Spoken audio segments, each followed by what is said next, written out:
आहे की या एकत्र आणणं 50-50 असं आहे की हा काही फोरम नाही. पण ज्या वेळेला युती होते त्यावेळेला मुळात प्रत्येक पक्षाचे निम्मे जागा न मिळालेले मत कार्यकर्ते नेते डिस्टर्ब होतात. तिथेच वोट बँक तुटायला सुरुवात होते. पण हा जरा निगेटिव्ह भाग की त्यांच्या युतीमध्ये काही जण नाराज होतील, मग ते नाराज होण्यातून त्यांच्या मतांवर. पॉझिटिव्ह भाग असा आहे की सरकार इतक्या गोष्टी सर्वसामान्य माणसासाठी करत आहे. मुंबईकर घ्या, सगळं मुंबईसाठी झालेलं आहे. याला कोणाला बाकी कुठे इंटरेस्टच नाही आहे.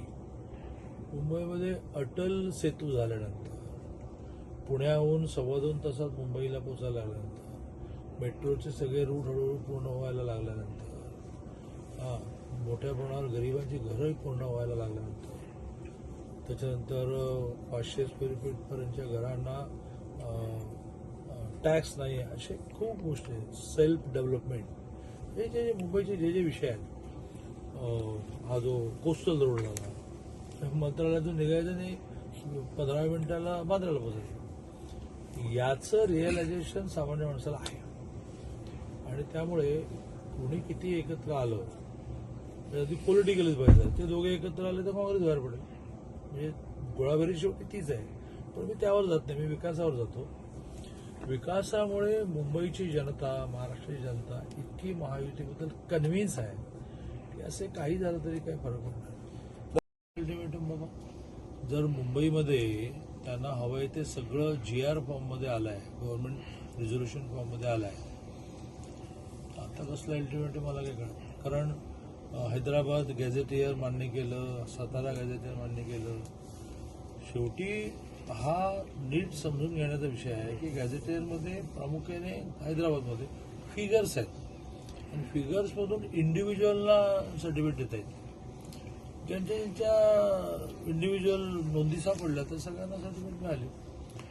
मराठवाड्यातच सर्टिफिकेट मिळणं कमी होतं, तिथे आता 48,000 सर्टिफिकेट मिळाली आणि जवळजवळ 8 लाख नोंदी सापडल्या. कारण नोंदी सापडल्या की लगेच सर्टिफिकेट मिळत नाही, कारण नोंदीच्या आधारे अप्लाय करायला, ॲप्लिकेशनच्या आधारे प्रोसेस होते.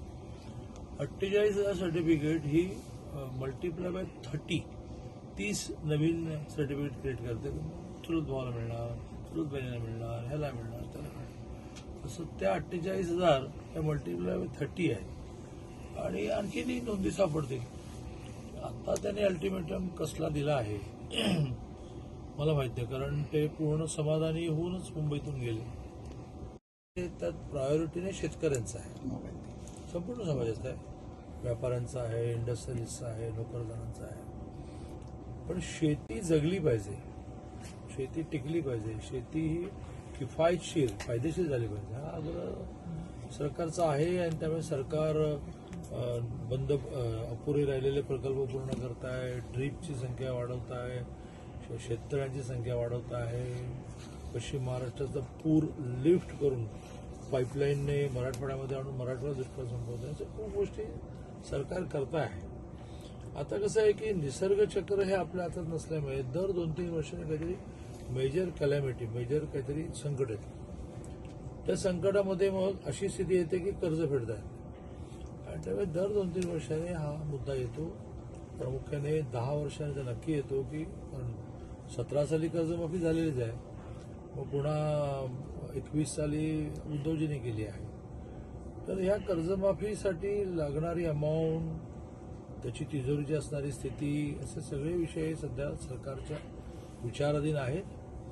त्यामुळे माजी मंत्री, माजी आमदार बच्चू कडूंनी असं टोकाची लढाई वगैरे लढून काही होणार नाही. याचं कारण जोपर्यंत आंदोलन करणारे विरोधक सरकार काय मान्य करू शकते याचा अंदाज घेऊन आंदोलन करत नाहीत, तोपर्यंत आंदोलन यशस्वी होणं अवघडच असेल. कारण तुम्ही काही मागणी करा, सरकारला ते शक्य नसेल तर सरकार काहीतरी थातून मात्र उत्तर देत पुढे जाईल. म्हणून बच्चू कडूंनी माझ्यामध्ये एकदा मिटिंग झाली, बहुधा बावनकुळेंनी घेतली, मार्ग निघेल त्यातून. भीडमधली प्रकरण आहेत ती जो चळवळीतला माणूस आहे, ऍक्टिव्हिस्ट आहे, तो कामाशिवाय राहू शकत नाही. त्यामुळे तो काय पार्श्वभूमीवर बोलला माहित नाही. धनंजय मुंडे माझे मित्र आहेत, ते असे स्वस्त बसू शकत नाही. त्यांनी पार्टीला म्हटलं असेल की बाबा माझ्यावर काही आरोप आहेत, मंत्रिमंडळात मला घ्यायला वेळ लागत असेल, पार्टीत काम द्या, मला अन्य काही प्रवासाचं द्या, भेटीगाठीचं द्या, पार्टी वाढवण्याचं द्या, असं ते म्हणाले असतील. Okay sir. चला.